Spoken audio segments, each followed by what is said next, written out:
Hi everyone, आज आपण बनवणार आहोत मस्त असा स्ट्रॉबेरी फ्लेवर्ड कोकोनट केक। हा केक तुम्ही बर्थडे पार्टीसाठी किंवा अॅनिव्हर्सरीसाठी नक्की ट्राय करू शकता। चला तर मग प्रोसेस बघूयात। आता इथे मी एका बाउल मध्ये अर्धी वाटी तेल, अर्धी वाटी साखर आणि अर्धी वाटी कोमट दूध घेत आहे। आता हे तिन्ही मिक्सचर आपल्याला एकसारखे हलवून मिक्सअप करायचे आहे। साखर विरघळेपर्यंत आपण हे मिक्स करून घेऊयात। आता 1-2 ते 3 मिनिटांनंतर त्यामध्ये आपण 1.5 वाटी मैदा घालायचा आहे। इथे मी 1.5 वाटी मैदा घालत आहे। त्यानंतर पुन्हा एकदा मिश्रण हलवून घेऊयात आणि थोडं थोडं दूध ऍड करत मिश्रण सॉफ्ट बनवूयात। तर अशा पद्धतीने मी थोडं दूध ऍड करून पुन्हा एकदा मिश्रण हलवून घेत आहे। जर तुम्हाला मिश्रण घट्ट वाटत असेल तर थोडं थोडं दूध त्यामध्ये ऍड करून आपल्याला असा एक सॉफ्ट डो बनवून घ्यायचा आहे। अशा पद्धतीने आपला स्मूथ असा डो रेडी आहे। आता त्यामध्ये आपण व्हॅनिला एसेन्सचे 2 ते 3 थेंब टाकून घ्यायचे आहेत आणि मिश्रण पुन्हा एकसारखं हलवून घ्यायचं आहे।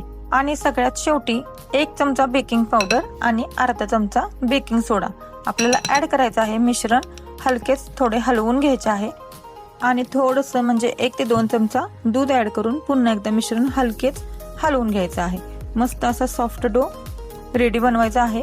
ह्या पद्धतीने आपला डो इथे रेडी आहे। आता आपण पुढची प्रोसेस बघूया। इथे मी 1 वाटी ओल्या खोबऱ्याचा खीस घेतलेला आहे। त्यामध्ये मी 2 चमचे स्ट्रॉबेरी क्रश वापरत आहे।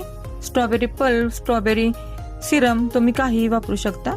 इथे मी स्ट्रॉबेरी क्रश घेतलेला आहे आणि खोबऱ्यामध्ये तो चांगला मिक्सअप करून घेता। तर ह्यामधील थोडा खीस मी आपल्या बॅटलमध्ये घालून मिक्सअप केलेला आहे। तुम्ही बघू शकता ह्यामध्ये मी थोडा पिंक खीस घातलेला आहे आणि मिश्रण आपण एका तेल लावलेल्या टीन मध्ये काढून घेत आहे आणि वरून थोडासा उरलेला खीस आपण टाकून द्यायचा आहे। अशा पद्धतीने आपण केकच्या वरती थोडा स्ट्रॉबेरी फ्लेवर्ड मस्त असा खीस टाकून द्यायचा आहे। इकडे मी पातेला गॅसवरती मीठ टाकून एक स्टँड ठेवलेला आहे आणि 2 ते 3 मिनिटे प्रीहीट करून घेतलेला आहे आणि त्यानंतर ह्यामध्ये आपण केकचं भांडं बेक करायला ठेवून देऊयात। एक 30 ते 40 मिनिटांनंतर आपण पुन्हा बघूयात। केक मस्त असा आपला रेडी झालेला आहे। तुम्ही बघू शकता सगळ्या बाजूने व्यवस्थित शिजलेला आहे। सुरीने चेक करूया। सुरी ही आपली क्लीन निघते म्हणजे कुठेही केक कच्चा राहिलेला नाहीये। तर आपण आता केक गार करायला ठेवून देऊयात। एक 20 ते 30 मिनिटांनंतर केक गार झाल्यानंतर आपण त्याच्या कडा मोकळ्या करून घेऊयात आणि मस्त असा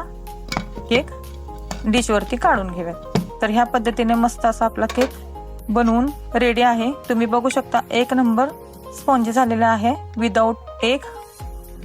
बघू शकता तुम्ही 1 नंबर केक आपला दिसतोय आणि टेक्स्चर ही खूप छान आहे आणि इझिली कापला जातोय। मस्त स्पॉन्जी, स्मूथ अँड सॉफ्ट झालेला आहे।